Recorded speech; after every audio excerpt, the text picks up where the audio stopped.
Natural na raw sa kanya ang pagiging matulungin sa kapwa. At sa katunayan, madalas siyang namimigay ng pagkain sa mga kapitbahay. No? Wow! Generous. Galing. O ano ngayon ang problema? Ang problema, sinisisi siya ng kanyang bagong kapitbahay na na-ospital daw siya dahil daw sa pagkain pinadala niya, nagmamalasakit lang. Aba, ay yung pinamimigay daw na pagkain ay sira. At dahil dyan, ang dapat sana'y sharing is caring, naging siraan dahil sa sirang tiyan. Iyan si Lola Maring ang namigay daw ng food na ikinasira ng tiyan ni Manay. Pagkakakilala ko dyan kay Lola Maring, babait po siya, patulungin. At saka pagka lumapit ka sa kanya, hindi ka mabibigo, tutulungan ka niya. Hindi ako naniniwalang dahil ng pagka-ospital ng Manay, gawa ng hindi naman nagbibigay ng pagkain na panis yan eh. Sa harapang may paratang, matitikman kaya ang mahigpit na yakapan o pride pa rin ang paninindigan? O eto na, ang mala Santa Claus kung mag-share ng blessings. Yun talaga ang kanyang lifestyle dyan. Dyan niya nakukuha yung kanyang identity, no? Yung pagbibigay sa kanyang mga kapitbahay. Pero tila napasama pa ngayon. Kaya eto na ang kanyang kwento. Marina, humarap ka na. Hello, Marina. Ayan, 12 years na siyang nakatira doon sa kanila, no? So ano ngayon ang problema, Marina? Ano po, binigyan ko po siya ng pagkain yung Manay.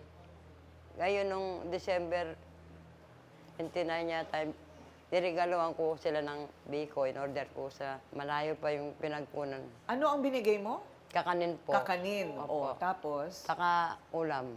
Okay. Kayo ang nagluto. Opo, yung manok. Nung Pero manok. yung malagkit, in order ko po sa Antipolo pa. Oo. Naka-plastic po siya. Okay. Tapos sinatid ko sa kanila.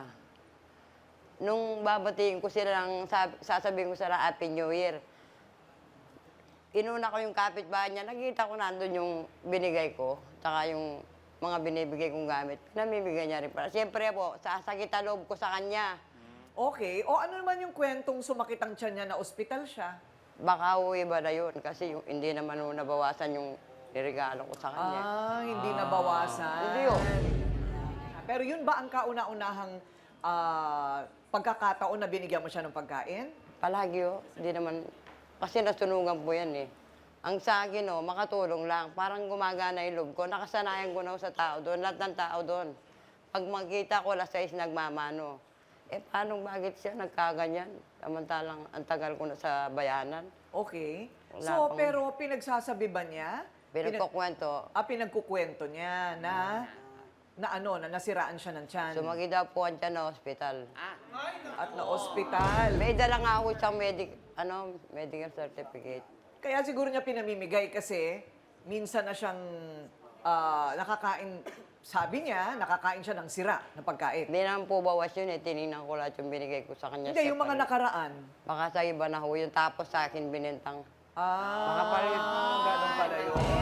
Well, ano ba ang hanap buhay mo at kaya mong mamigay ng mamigay? Ay, ngalakal po, ma'am. Oo, magkano kinikita mo sa isang araw? Konti lang, ma'am.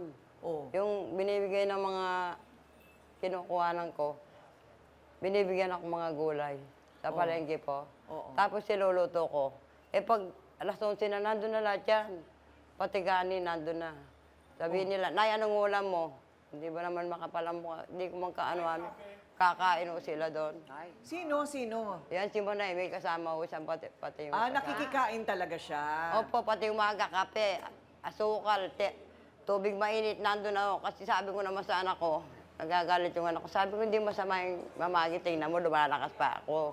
Pinapagalitan ka ng mga anak mo, bakit ka daw bigay ng Inay, bigay? sabi niya, pagod ka, ayaw mo, sabi ko, mga bigay-bigay lang rin. Pero maayos ko yung binibigay.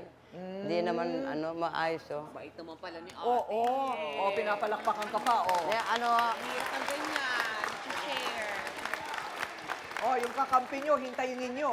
Baka magbago isip nyo, pumapalakpak kayo dyan. Parehong mga pati testigo niya.